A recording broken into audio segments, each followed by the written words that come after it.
Amém. Quem aqui já viu tênis? Jogo de tênis? Quem aqui entende jogo de tênis? Poucos.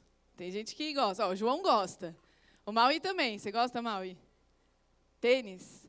Então, no tênis tem o quê? Vocês já viram a galera vendo o jogo de tênis ao vivo? Eu queria muito ir. Eu nunca fui no ao vivo. É caríssimo. Mas quem sabe um dia eu vou. E a galera fica assim. Já viram? É muito engraçado. Deve dar dor de cabeça. Por quê? Uma hora a bola está num campo, a outra hora a bola está no outro campo. Aí eles ficam, Já viram? E o jogo de tênis é sobre você fazer ponto no campo do seu adversário. Quando a bola chega para você, está com você sacar. E normalmente quando a pessoa saca, ela é uma boa vantagem que ela tem de sacar, porque ela pode fazer um saque diferenciado e tentar fazer aquele ponto ali no adversário. E o tema da nossa palavra é sobre tênis, mas não é sobre tênis, mas é um pouquinho. Que é o seguinte, se você estiver anotando aí, se você veio ontem, você ganhou um kitzinho, nós ganhamos uma água, escrito Temos Sede de Mudar o Mundo, Vox, que é o evangelismo, o Ministério de Evangelismo do Impulso, por enquanto. E você ganhou um caderninho, então você pode anotar. E se você não tem caderninho, anota aí no seu celular, coloca ele no Vibra, né? E anota aí a nossa palavra de hoje. Então, a bola está com você. Nós estamos num tempo de jejum e de leitura da palavra, e eu quero confessar para vocês que esse tempo está sendo assim transformador para mim. Quem está curtindo ler tantos versículos, tanto a palavra de Deus sem parar? E, cara, às vezes eu estou assim num dia muito difícil com a Thalita, com a Catarina, e eu não consigo ler. Aí no dia seguinte já são 8. Aí eu estou, meu Deus! E eu estou sempre um dia atrasada. E eu fico, Jesus, eu preciso, me ajuda. E aí eu leio, um dia atrasada. Gálatas, por exemplo, perdi, mas eu vou ler. Deus vai me dar graça. Mas está sendo muito legal. Só que todas as vezes que eu leio Atos, eu me irrito. Todo mundo diz, né? Somos inspirados, mas eu me irrito. Porque eu fico inconformada com Atos. Eu fico inconformada. Que como que eles, os discípulos de Jesus, pessoas como eu e você, pecadores, pessoas casadas, pessoas solteiras, jovens, velhos, viveram tantas coisas e a gente não vive nem 10%. Eu falo de mim e eu não vivo o que eles viveram. Eu fico muito, muito brava e sempre me dá muito nó na minha cabeça, que eu fico, não é possível, eu estou fazendo alguma coisa errada. Eu estou fazendo alguma coisa errada. Não é possível. É o mesmo Deus, é o mesmo Espírito, é o mesmo Evangelho. Como que eu estou tão inofensiva? Como que eu não sou Pedro? Como 5.000 pessoas não se convertem quando eu prego? Como que a minha sombra não cura as pessoas? É o mesmo Espírito. É o mesmo Deus. E eu fico sempre pensando, Deus, o que eu estou fazendo errado? Senhor, me mostra o que eu estou fazendo. Por que eu não rompo? Porque eu não consigo ter 12 discípulas, Cristo coroado. Eu não consigo ter 12 células. Meu Deus! E esse jejum que a gente está fazendo é um jejum para quebrar as maldições. E eu creio que vou quebrar essa maldição de infertilidade espiritual. E as minhas células vão multiplicar, assim, à torta e direito. E as minhas discípulas também. Porque eu creio no poder da palavra. E eu creio que o Senhor nos chamou para esse tempo. E a bola está comigo. E eu preciso fazer alguma coisa. Por que eu fico pensando, por que os sinais e maravilhas eram mais presentes? Por quê? Por que eu, sabe, quando eu oro eu fico com medo de orar por alguém para ser curado de uma coisa mais complexa, que não seja uma dor de cabeça. E aí, eu comecei a refletir sobre isso, e Deus me trouxe alguns porquês que eu quero compartilhar com você hoje. O primeiro porquê é porque eles viram. Os discípulos, eles caminharam com Jesus. Eles estavam com Jesus. Eles tinham visto Jesus se compadecer Quantas vezes na palavra de Deus não diz, e o Senhor se compadeceu deles? E aí Jesus ia para algum lugar e falava, não, mas Jesus se compadeceu das multidões. E aí ficou por ali mais um dia pregando. Quem já assistiu The Chosen, viu, tem um dos episódios que eu gosto muito, e que eu fico imaginando que tenha sido assim mesmo. Não está todo o episódio na Bíblia daquela forma, mas é um dia que Jesus fica curando, e está aquela fila enorme, e ele passa fome, ele passa sede, ele passa dor, mas ele está curando, enquanto os discípulos estão discutindo coisas inúteis. E eu acho que a gente está igual a esses discípulos, discutindo coisas inúteis. Quando a gente deveria estar curando, falando de Jesus, orando, levando as boas novas e parar de pensar em coisas inúteis e coisas dessa terra e coisas de vaidade. Então eles viram isso. Eles estavam com Jesus quando Jesus encontrou a mulher naquele poço. Eles estavam com Jesus quando eles viram Jesus curar um leproso. É difícil eu trazer qual que é a palavra-chave, mas vai ter uma palavra da Bíblia-chave, porque eu quero passar por tudo, essa revelação que Deus foi me dando. Então, eles viam Deus amar as pessoas, Jesus amando as pessoas. Eles viam Jesus curando as pessoas. Eles viam Jesus contestando os religiosos. Eles viam como Jesus ficava irado com os religiosos. Eles viam Jesus se movendo. Jesus, se você percebe no ministério dele, ele nunca ficou parado muito tempo. Ele ficava num lugar para cumprir um propósito, depois ele ia para o próximo lugar. Cumpria o seu propósito, ele ia para o próximo lugar. E para o próximo, e para o próximo. Ele não ficava parado, ele estava o tempo todo amando as pessoas, o tempo todo se doando para as pessoas. Eles viram isso. Eles testemunharam isso. Um segundo ponto é que eles aprenderam de Jesus. Jesus, ele nos falou para os discípulos e explicou muitas coisas e muitas parábolas.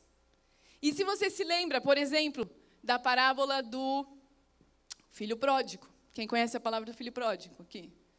Quase todo mundo. A palavra do filho pródigo fala do coração de Deus.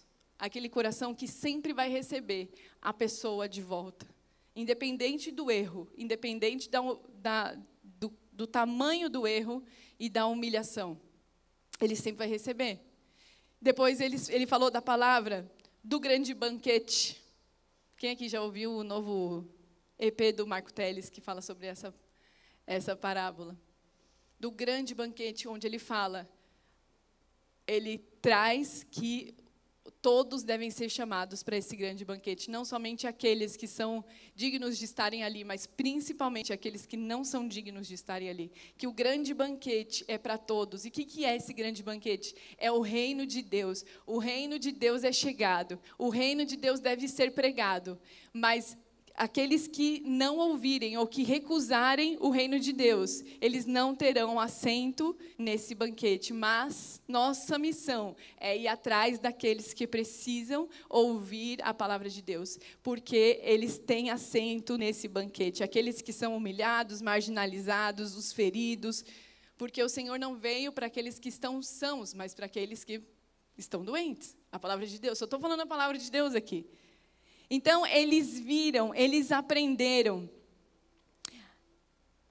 eles entendiam o que era a 100ª ovelha. Eles entendiam que o reino de Deus precisava ser pregado, que as boas novas precisavam ser pregadas. Em 1 Timóteo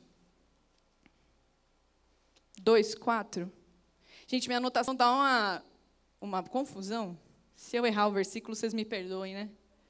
Então, tá bom. Aqui, não, esse daí está certo. Aqui, Paulo está falando com Timóteo, preparando Timóteo para que ele cumpra a sua missão. E o que Paulo fala, que também Paulo também conheceu o coração de Jesus, ele fala, Jesus deseja que todos os homens sejam salvos e cheguem ao conhecimento da verdade. Então, os discípulos, eles entendiam isso. E você e eu, nós precisamos entender isso. Que a vontade de Deus para a humanidade é que todos sejam salvos. As pessoas da cadeia sejam salvas. As pessoas do nosso trabalho sejam salvos. O nosso chefe seja salvo. O nosso vizinho mala seja salvo. Aquele que fez um mal contra você seja salvo. Aquele cara que pegou e te roubou o celular dentro do seu carro, que ele seja salvo. Deus quer, Jesus quer, o Espírito Santo quer que todos sejam salvos, que a humanidade seja salva. Por isso que a gente não pode se conter ou se acomodar com uma célula. Por isso que eu não posso me acomodar com uma igreja que não está cheia. Porque a gente vive na maior cidade do Brasil. E o Senhor quer que todos sejam salvos. E a gente está falhando nessa missão de levar o amor de Deus para que todos sejam salvos. A gente acha que é só alguns. Ou a gente começa a falar só os predestinados e na hora certa vai dar certo. Tudo bem, pode ser que o Senhor tenha escolhido alguns, mas a nossa missão é falar do amor de Jesus, é pregar a tempo e fora de tempo.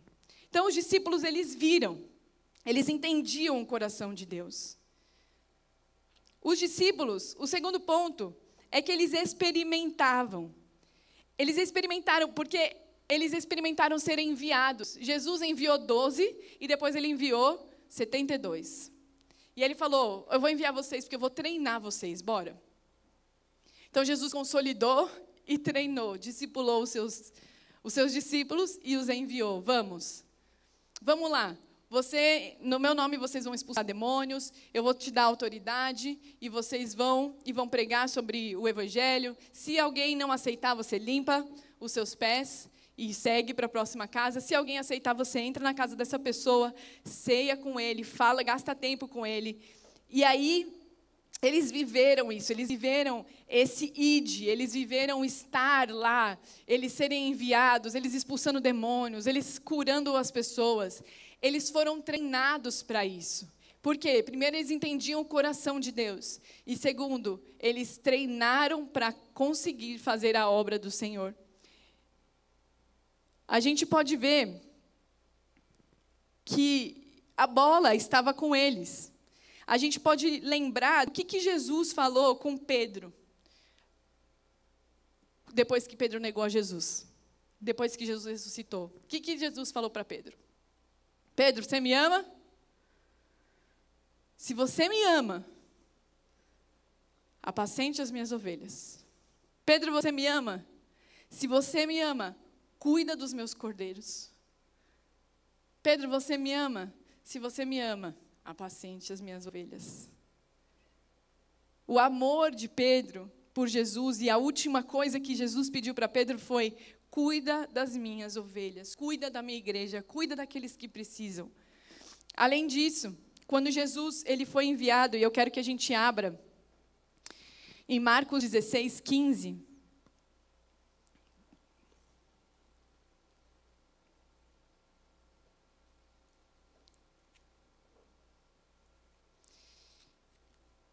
Jesus já tinha ressuscitado e o pessoal não tinha acreditado que Jesus tinha ressuscitado, mas ele aparece para os discípulos, e aí ele aparece primeiro para as mulheres, depois para 2 discípulos, e finalmente ele aparece para os 11 discípulos que estavam à mesa. Vamos a partir do 14, desculpa, eu coloquei no 15. Finalmente Jesus apareceu aos 11, quando estavam à mesa. E censurou-lhes a incredulidade e a dureza de coração, porque não deram crédito aos que tinham visto ou tinham visto já ressuscitado, e disse-lhes: vão pelo mundo e preguem o evangelho a todas as pessoas. Quem crer e for batizado será salvo, mas quem não crer será condenado. Estes sinais acompanharão os que crerem. Em meu nome expulsarão demônios, falarão novas línguas, pregarão em serpentes, e se beberem algum veneno mortal, não lhes fará mal nenhum. Imporão as mãos sobre os doentes, e estes ficarão curados. Então, o que Jesus fala aqui? Vão por todo mundo, pregue o evangelho a toda criatura. Quem crer e for batizado, será salvo. E quem não crer, será condenado. Então, Jesus, as palavras finais de Jesus, antes dele subir aos céus, foram: vão e preguem o evangelho. Vão por todo mundo, preguem o evangelho, façam discípulos. Vocês vão ser revestidos de autoridade. Vocês vão ser revestidos do Senhor. Eu vou estar com vocês, eu vou ser o seu ajudador, mas eu preciso que vocês façam a parte de vocês. A bola, nessa hora, Jesus era um tenista e ele passou a bola para os discípulos. Falou, a bola agora está com vocês, não está mais comigo. E aí, o que acontece depois que Jesus faz isso, que aí começou todo o nosso jejum, ali em Atos 1, é que os discípulos, eles ficam ali esperando serem revestidos desse poder. E eles foram revestidos desse poder em Pentecostes, como a gente sabe. E eles estavam ali orando, esperando algo acontecer, e como um vento impetuoso veio um sopro, e como línguas de fogo na cabeça dos discípulos. Eles começaram a falar em outras línguas. E as pessoas acharam que eles estavam bêbados, e eles não estavam, mas eles estavam cheios do Espírito Santo, cheios de algo novo. Então eles foram equipados. Eles foram equipados com o Espírito Santo. Então, primeira coisa, eles viveram com o Senhor. A segunda coisa, eles foram treinados, eles experimentaram. E a terceira coisa, eles foram equipados com o Espírito Santo. Só que não foi só eles que foram equipados com o Espírito Santo, porque aí Atos começa a entrar um monte de personagens novos. Personagens é ruim, né? Mas um monte de gente nova que a gente não conhecia, como Estevão, como Cornélio, como Priscila e Áquila, como Apolo, Barnabé, outras, bem que Barnabé já estava, mas outras pessoas que a gente começa a ver que também foram cheios do Espírito Santo e também agiam nos dons e começaram a ter uma vida de dons, uma vida dedicada à obra e à missão de Deus, e milagres e maravilhas aconteciam através da vida deles, porque eles também foram cheios de Deus, eles também foram cheios do Espírito Santo. Como a gente pode ver em Atos 8, do 14 ao 17, em Samaria, na casa de Cornélio, em Atos 10, 44 a 46, ou em Éfeso, Atos 19, do 1 ao 5, em todos esses lugares, os discípulos que tinham recebido o Espírito Santo oraram pelos novos convertidos, e esses novos convertidos recebiam o Espírito Santo também, e foram equipados, e falavam em novas línguas, e os dons eram distribuídos ali entre eles, só que não ficava ali, não ficava dentro da igreja, não ficava num encontro com Deus somente, era recebido ali para que pudesse ser enviado. A questão e a diferença entre nós e eles é que nós recebemos o Espírito Santo, nós fomos adotados, nós cremos que o Senhor nos chamou, nós cremos na cruz, nós temos a revelação da cruz, nós temos a revelação de quem Deus é. A gente recebe o Espírito Santo, é batizado com o Espírito Santo, a gente é usado em profecias, a gente tem sonhos, a gente tem visões, mas a gente guarda. Aí acabou. Aí fica aqui. Ai, que clubinho legal. Aí a gente vai e faz o mínimo dos mínimos, que é estar numa célula. E a gente acha ruim. E a gente acha pesado, penoso. Irmão, se você acha pesado, penoso o trabalho do Senhor, é porque você não entendeu o seu chamado. Você não entendeu o que é ser discípulo. Ser discípulo é ser comissionado. É pertencer a algo maior. É muito maior do que o meu trabalho, é muito maior do que a minha faculdade, é muito maior do que os meus sonhos pequenos e terrenos. É muito maior do que a minha família. Então a gente precisa entender que nós somos comissionados, que é o nosso dever. Esses dias eu fui começar minha célula de novo, porque a gente para, né? Dá uma pausa entre Natal, Ano Novo, e aí eu fui começar. E aí na primeira veio 2 pessoas. Eu tenho 22 discípulas. Vieram 2. Falei, amém. Glória a Deus. Aí na segunda, ninguém tinha confirmado. E só iam também 2 pessoas. E aí comecei a pensar, não vou fazer hoje não. Gente, estou com uma nenê recém-nascida, não estou dormindo à noite, as pessoas não estão entendendo. Não vou fazer, a galera é muito folgada, pelo amor de Deus. Eu me disponibilizando, E aí Deus pegou e falou, shh, qual é a sua missão? A sua missão é fazer. O seu trabalho é servir. Sirva com alegria. Se vier 2, se vier 20, se vier 30, sirva com alegria. E eu fui para a célula nesse dia e chegaram 3 pessoas na minha célula. Só que nesse dia, Deus nos invadiu com uma presença dele naquele lugar. Uma presença. A gente pôde confessar coisas umas para as outras e se edificar. E eu voltei para casa tão alegre de ter feito a célula. Tão alegre porque eu falei, eu estou fazendo a minha parte. Eu estou fazendo o que Deus me chamou para fazer. Eu estou servindo as minhas irmãs. Mas eu não quero só servi-las dentro da igreja. Eu quero servir aqueles que precisam também, que estão fora da igreja.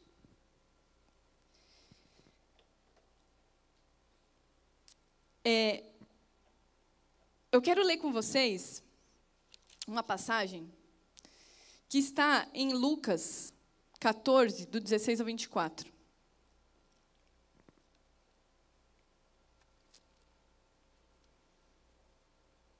Aqui. Jesus respondeu: certo homem estava preparando um grande banquete e convidou muitas pessoas. Na hora de começar, enviou o seu servo para dizer aos que haviam sido convidados: venham, pois tudo já está pronto. Mas eles começaram, um por um, a apresentar desculpas. O primeiro disse: acabei de comprar uma propriedade e preciso vê-la. Me desculpa. É como se você fosse dar uma festa de casamento. Vamos pensar nos dias de hoje. Vamos supor, Aglestino e Vitória vão casar. Lindos, maravilhosos. Estão noivos. Para quem não sabe, estão noivos. Esse bonde já passou. E eles vão casar. Aí é caro fazer casamento, né? Estão percebendo agora. Uma bica. E aí, vamos supor que eles convidam 100 pessoas da igreja. E aí, chega no dia, eu falo, Vicky, amiga, não vai dar para eu ir. Não vai dar, porque eu comprei um carro novo e está lá na concessionária e eu preciso ir buscar. Mas, amiga, eu vou casar de domingo, às 7 horas da noite. A concessionária está aberta? Não é que tá, menina? Preciso ir. Olha, estou necessitada de ir lá hoje. Se não for hoje, não vai dar certo. Essa é a desculpa esfarrapada dessa propriedade. Aí passa, no próximo. Por favor, desculpe-me. Próximo. O outro disse: acabei de comprar 5 juntas de boi e estou indo experimentá-las. Por favor, desculpe-me. Então, é como se uma pessoa falasse assim, sabe o que é? Eu comprei um contador novo e eu preciso fazer a atualização dele agora. Mas domingo, 7 horas da noite? Preciso para trabalhar, né? Então não vai dar para ir no seu casamento, tá? Por causa do meu computador novo. É isso que essa parábola quis dizer. E ainda outro disse: acabo de me casar, por isso não posso ir. Então, como se eu dissesse para a Vitória: amiga, eu acabei de ganhar um mega aumento. Então, eu não posso ir. Porque, na época, quem se casava, eles vestiam as vestes do casamento em todas as oportunidades que eles tinham. Era o motivo de falar, haha, casei, de, tipo, extravasar e estar em todos os eventos sociais. Então, se você ganha um aumento, é o motivo de você estar nos eventos sociais e falar, vou te dar uma geladeira, você é louco, vou poder pagar aqui uma parte, porque você está feliz, que você ganhou um aumento.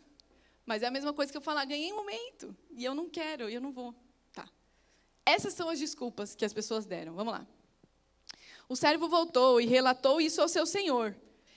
Então, o dono da casa irou-se e ordenou ao seu servo: vá rapidamente para as ruas e os becos da cidade e traga os pobres, os aleijados, os cegos e os mancos. Disse o servo: o que o senhor ordenou foi feito e ainda há lugar. Então, o servo foi. A primeira direção do Senhor para o servo é: vai avisar os convidados que já está tudo pronto. A segunda direção que Deus dá, peraí, deixa eu abrir aqui para usar a palavra certa que ele usa. É vai buscar, certo? Peraí, deixa eu achar aqui.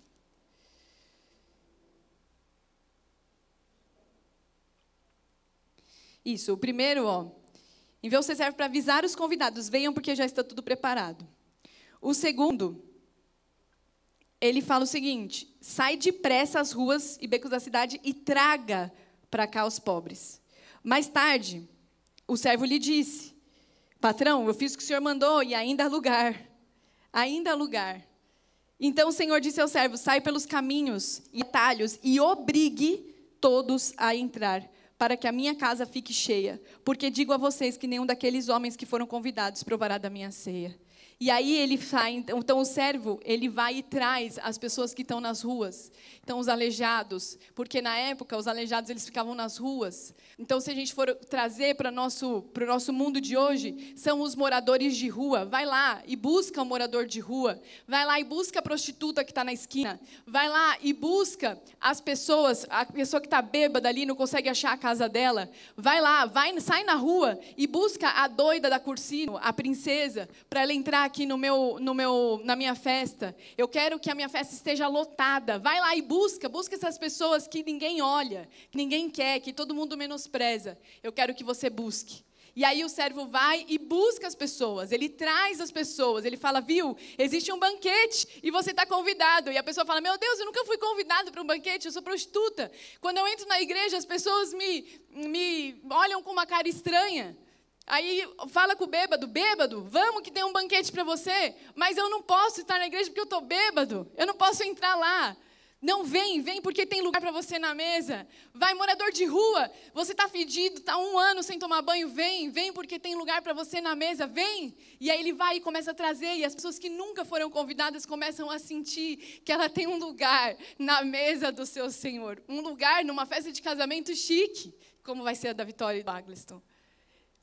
Quem é esse Senhor? Deus. Que é essa mesa? A vida eterna. A palavra do Senhor. O que nós estamos fazendo aqui é um grande banquete. A gente está ceando junto. Daqui a pouco a gente vai comer junto. E ceiar junto. E desfrutar de ser carne e sangue de Jesus. E o que Jesus está mostrando aqui para a gente é o coração dele. Eu quero que vocês tragam as pessoas. Vai e traz essas pessoas. E aí, depois que o servo fez tudo isso, o servo ainda falou, Senhor, ainda há lugar. A gente devia ter essa frase, e o Marco Teles fala isso, e eu fui muito impactada, que a gente deveria ter essa frase em todas as igrejas. Ainda há lugar. Ainda existe lugar para você que não tem esperança. Ainda existe lugar para você que cometeu um crime muito terrível, ou que fez algo muito ruim contra a sua família, e você foi excluído. Ainda há lugar para você. Ainda há lugar para todos aqueles que precisam. E aí o que o Senhor fala? Agora eu quero que você vá fora da cidade. E aí fora da cidade na época eram as pessoas que tinham lepra, que tinham doenças contagiosas, as pessoas que tinham sido totalmente descartadas da sociedade. Totalmente descartadas. Pessoas como hoje, que a gente tem nas prisões. Pessoas que a gente não quer ver nem pintado de ouro. Um estuprador, uma pessoa terrível, uma pessoa desprezível, menosprezada. E aí ele fala, eu quero que você busque eles, porque ainda há lugar. E a gente vai encher esse banquete. Porque o Senhor, como o versículo que a gente leu, quer salvar a todos. Todos. E aí, ele vai, e para essas pessoas, ele fala, obrigue eles a entrar. Porque essa pessoa jamais entraria num lugar como esse. É uma pessoa que ela realmente não acredita que ela pode ser amada por alguém. É uma pessoa que realmente acredita que a vida dela chegou no fim. É uma pessoa que não tem esperança. Uma pessoa leprosa daquela época não tinha nenhum sinal de esperança. Um preso hoje, na nossa sociedade, não tem nenhum sinal de esperança praticamente. E eu não estou falando a favor dos presos, gente, vocês estão entendendo? Mas são pessoas que a gente despreza. Eu desprezo. E o Senhor está falando, obrigue essas pessoas. Obriga elas a estarem aqui. Ou seja, não dá opção. Pega ela pelo braço e traz para a minha presença. E nós somos esses servos. Esse Senhor é Deus. E esse servo que está trazendo essas pessoas é você e eu. Será que a gente está só convidando? A gente está só parando no convite. A gente só está convidando aqueles que foram os primeiros convidados, a primeira turma. Os nossos amigos. E aí a gente ora pelos 3. E a gente convida para ir na célula. Ah, a pessoa não veio. Tá bom. Mas o que o Senhor está falando para a gente? Convide. Mas Ele também está falando, traga. E trazer é o seguinte. Vem aqui, Sarinha. Não, eu vou até a Sara. Eu sei que você não acha que você merece estar aqui. Mas eu preciso que você esteja, porque Deus está te chamando. E eu estou trazendo a Sara pela mão. E eu estou guiando a Sara. Porque ela não conhece o caminho. Porque ela não sabe, apesar dessa produção. Ela não sabe o caminho. Eu preciso trazer ela pela mão. Porque sem a minha mão, ela não vai chegar. Isso é ser um guia. Irmãos, a gente vai fazer... Muito obrigada, que Deus te abençoe. Aí a gente vai fazer a Universidade da Vida. E na Universidade da Vida a gente tem os guias. Esse é o papel de um guia. Guiar a pessoa. Não é só convidar. A gente está parando no convidar. A gente precisa guiar. E ir até a pessoa. Ir até o perdido. Ir até aquele que está desenganado. Não é mandar mensagem de WhatsApp. É ir até a casa da pessoa. Ver como que ela está. Entender que o relacionamento dela está destruído. A casa dela está destruída. Entender os problemas que ela está passando. Ela não consegue sair das drogas. Ela não consegue vencer a prostituição. Mas você vai até lá. Pega essa pessoa e começa a conduzir ela para o caminho da verdade. Nós precisamos ser esses guias. E, irmãos, a gente não está vivendo o que o pessoal de Atos viveu. Porque a gente está muito... Não vou xingar nós. A gente não está entendendo o coração de Deus. A gente não está entendendo o nosso papel. E eu quero que vocês tenham essa parábola para entender qual é o seu papel. E eu te faço essa pergunta essa manhã. Você tem cumprido o seu papel? Você tem cumprido com excelência? Se você morrer hoje e se deparar diante do tribunal do Senhor, você vai ter orgulho e falar, Senhor, eu cumpri o meu papel. E eu não estou falando, irmão, de número de fruto. Porque pode ser que você cumpra o seu papel e dê muitos frutos. E pode ser que você cumpra o seu papel e dê poucos frutos. O importante é que você cumpra o seu papel. Como eu na célula. Não foi uma célula que bombou, mas eu dei frutos. Na outra célula já tinha 7 pessoas, olha a bênção. Mas não é sobre as pessoas. E aí, quando Jesus ele envia os 72 discípulos, quando eles retornam, eles falam, uau, Jesus, a gente cumpriu o nosso papel de servo, e as pessoas se converteram, e as pessoas, elas foram curadas. E, a gente expulsou o demônio, tinha um demônio muito debochado, a gente expulsou o demônio, e aconteceu isso, e aconteceu aquilo. E o que Jesus fala para as pessoas, para os seus discípulos? Não se alegrem nessas coisas. Isso daí é consequência. Se alegra porque o seu nome está escrito no livro da vida. Mas, irmãos, vocês perceberam que Jesus falou só disso quando eles cumpriram o papel deles? O seu nome está escrito no livro da vida. Você está fazendo. Você está levando vida. Você está indo. O seu nome está escrito ali. Se alegre nisso. E a gente hoje, a gente fica com... Me converti, meu nome está escrito no livro da vida. Estou salvo. Vou sentar agora. Vou sentar. Ficar bem confortável. Vou trabalhar dentro da igreja. Não que não seja uma bênção, mas se é só isso, reveja. Quando der, eu vou para o culto. Culto de ceia eu vou. Outros cultos, aí já é pedir demais. Eu vou ser uma bênção, né? Porque até uma frase que o Beleze trouxe ontem, o a pessoa que veio pregar aqui, que é uma frase, ele fala, é uma frase demoníaca. Eu vou pregar com a minha vida. Como que é essa frase? Pregue com... pregue, se necessário, use palavras. Gente, uma frase demoníaca. Se você tatuou isso, vai no Carlinhos, tatua outra coisa em cima. Porque a gente fica uma frase de comodismo. E sabe o que tem também, gente? A gente está cheio de medo. E a Bíblia fala que o verdadeiro amor, ele lança fora todo medo. E a Bíblia fala que o Senhor não nos deu um espírito de ousadia, de covardia, mas um espírito de ousadia. A gente precisa entender o nosso papel. A gente precisa se revestir desse espírito de ousadia. Se revestir desse Espírito Santo do Senhor.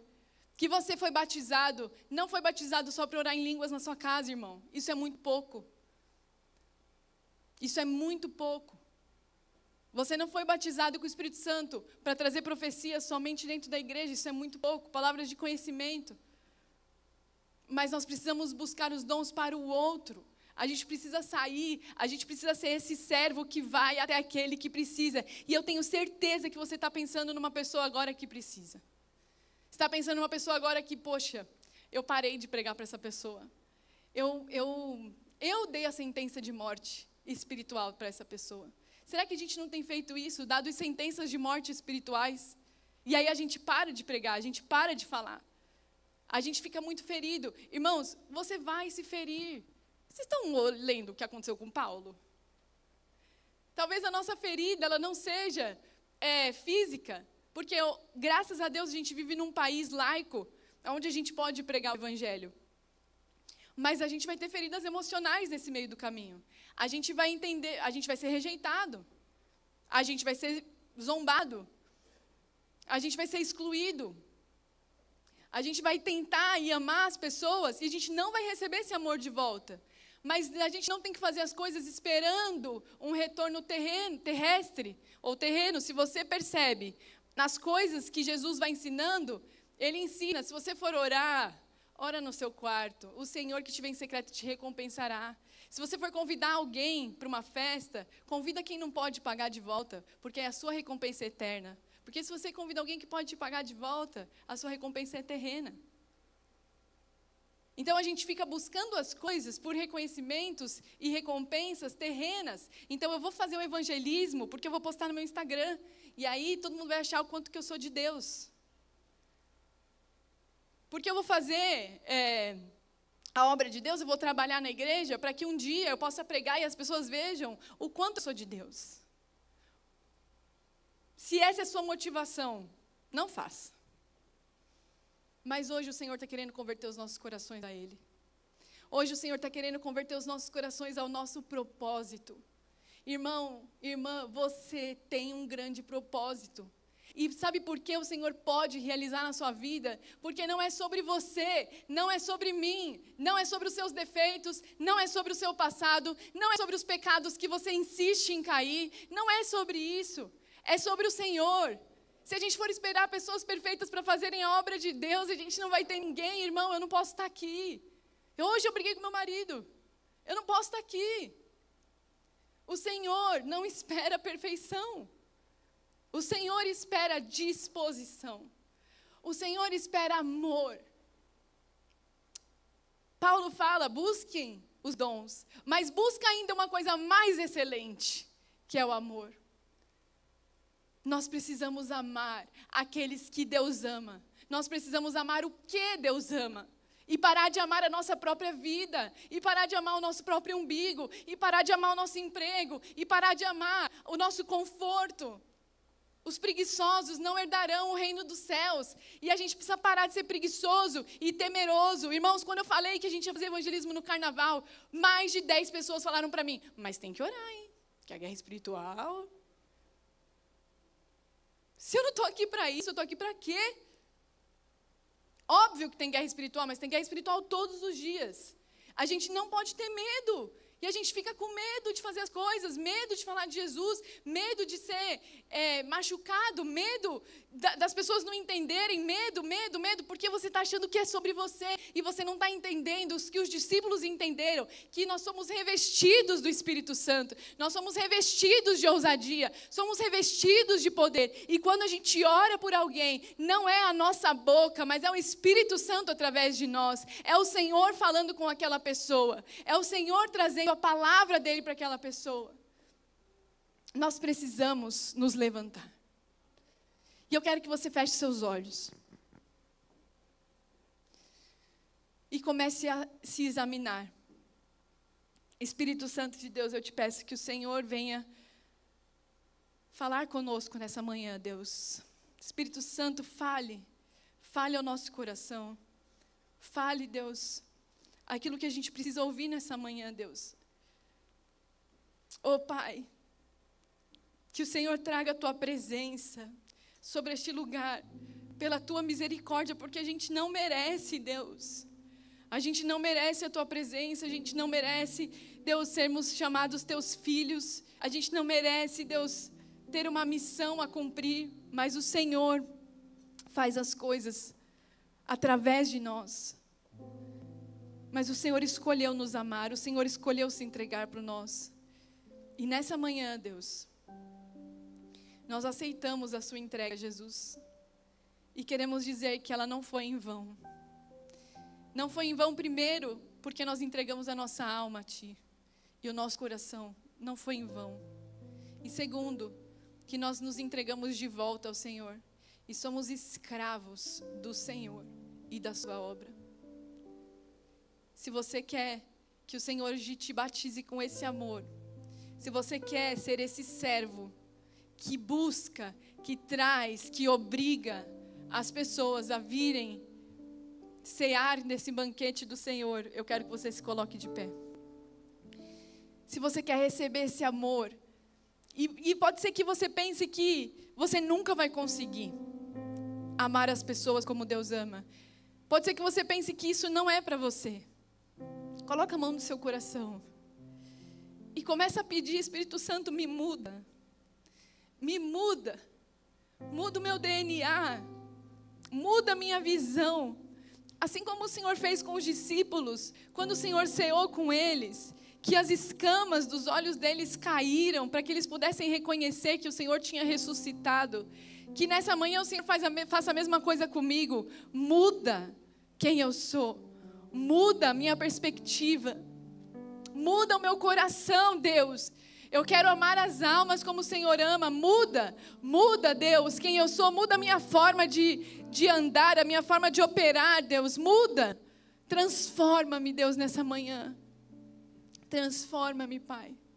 E me usa pela Tua misericórdia. Repete essa oração comigo. Fala, Senhor Jesus, hoje eu me arrependo por não entender o seu coração. Eu me arrependo por não entender o meu papel na sua missão. Eu me arrependo por ter me calado e por ter parado porque eu estava ferido. Eu te peço hoje, pela tua misericórdia, pela tua graça sobre a minha vida. E hoje eu aceito a tua missão. Eu aceito o teu chamado. Usa-me, Senhor.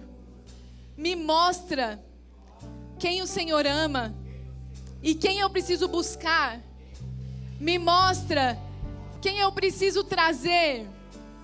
Me mostra quem eu preciso obrigar a aceitar o Senhor, a aceitar a tua presença. E me faz entender que o Senhor ama a todos. Me dá esse senso de urgência que Paulo tinha, que Pedro tinha. Oh Deus, faz de mim a tua vontade. Em nome de Jesus. Amém.